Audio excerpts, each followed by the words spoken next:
Hey guys, Jamie here from Strength by Jamie Barroso. I am going to do a very quick steamroll tutorial on how to set up for a deadlift, okay? This is gonna be extremely simple, extremely easy to understand, and very easy for anybody to accomplish. All right, so let's go.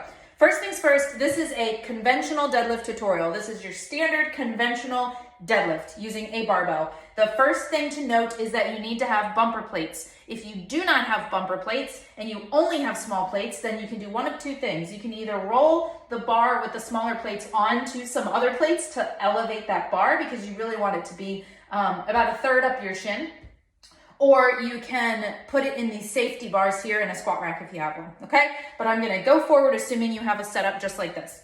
So the first thing you're gonna do is make sure that your hinge is down, okay? So your hinge, I'm gonna go through that very quickly. Hands on your thighs, you're gonna pretend that you have an armload of groceries, you just got out of the car and you need to slam your car door, okay? If you were slamming your car door, you wouldn't squat down, right? You would shove your butt back and slam that car door. This is a hinge pattern. Hands on your thighs, shove your butt back, do not bring your knees forward. You're not squatting, okay? So now we're gonna approach the bar. So you're gonna get to the bar, you're gonna be about shoulder width stance with your feet facing forward. It doesn't need to be at an angle, doesn't need to be anything super particular, okay? When you look down, you want the bar to be over top of your shoelaces. Now, if you're barefoot like I am, and I also recommend, then you're just gonna pretend where would your shoelaces tie, that's where you want the bar to be over. It cannot be too far away from your body and it should not be too close. It should not be touching you at this point. However, we're gonna get there because you want this bar touching your legs the entire time. Very important part of a deadlift. That bar doesn't leave your legs. That keeps the center of gravity in a safe place the entire time, okay?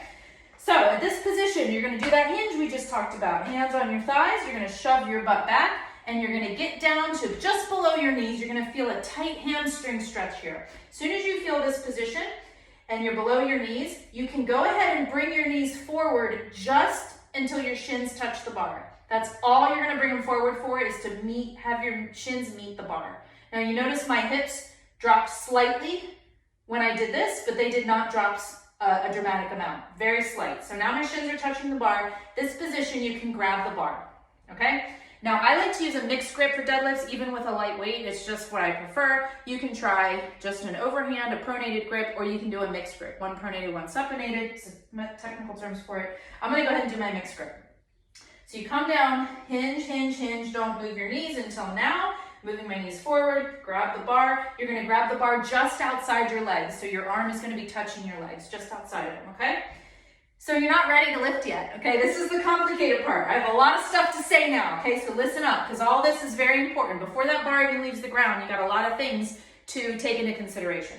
The first one is your lat engagement. These are your lats, they're kind of under your armpit, around the side of your back. You want to keep your lats engaged the whole time, which is going to help keep that bar nice and close, and it's going to help keep your back in a safe position. The way that you can do this is imagine that you're holding an orange in your armpits, okay? Or lemon or lime or citrus of your choice, okay? But imagine that you're holding that in your armpits and you don't want it to fall out. When we hold it there the whole time, but you also don't want to like pop it open and get juice all over yourself, right? So you're just holding it there nice and firmly. That's going to keep your bar nice and close, and it's going to keep your lats engaged. Okay, the next thing that I want you to focus on is creating tension. So you got to create tension before you even lift this off the ground. All too often I see people just lean down, grab the bar, and pull it up. You don't want to do that, okay? This is how you can mess up your back, is just by doing it that way, all right? You're not pulling this bar anywhere. I'll tell you what you're doing. So the first thing you're going to do is you're going to create tension. You're going to do this by, listen to this sound, ready? Did you hear that? It's very slight. It's kind of like a clink. That clink is the sound of the barbell hitting the roof of that hole inside the bumper plate, and that is me pulling the bar just enough to make that clink without actually lifting it off the ground. And when you do that, you're going to be creating tension throughout your entire body before you even lift, okay? So you're going to pull it back, take a deep breath in, tighten that core, shoulders back, okay? Nice and tight. Now at this point, I'm going to give you some analogies. From this point here up to your knees, it's a leg press, okay? You're pushing the ground away from you. You're not pulling the bar. This is all mental. You're not imagining that you're pulling. You're imagining that you're pushing the floor away from you, and it's a leg press. From here to your knees, leg press. From this point, as soon as you've cleared your knees, and remember that bar is still touching, it's literally touching my knees right now, it's a hip thrust. So right here in this position, you're gonna squeeze your glutes and thrust them forward, okay? So from right here, you've just cleared your knees, bar's still touching, bar has not left my legs, it's a hip thrust, okay? Now on the way down, it's an RDL, a Romanian deadlift. In a Romanian deadlift, your knees don't come forward.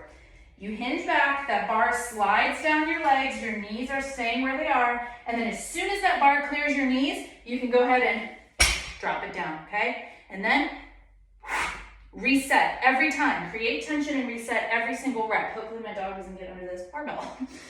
So again, reset, tension, leg press that bar up. As soon as it clears your knees, hip thrust, Romanian deadlift down, clears your knees, and you can pop it back down, all right? Again, leg press it up, hip thrust it forward, Romanian deadlift down, clears your knees, let it drop, okay? And that, my friends, is a perfect deadlift. Go get them.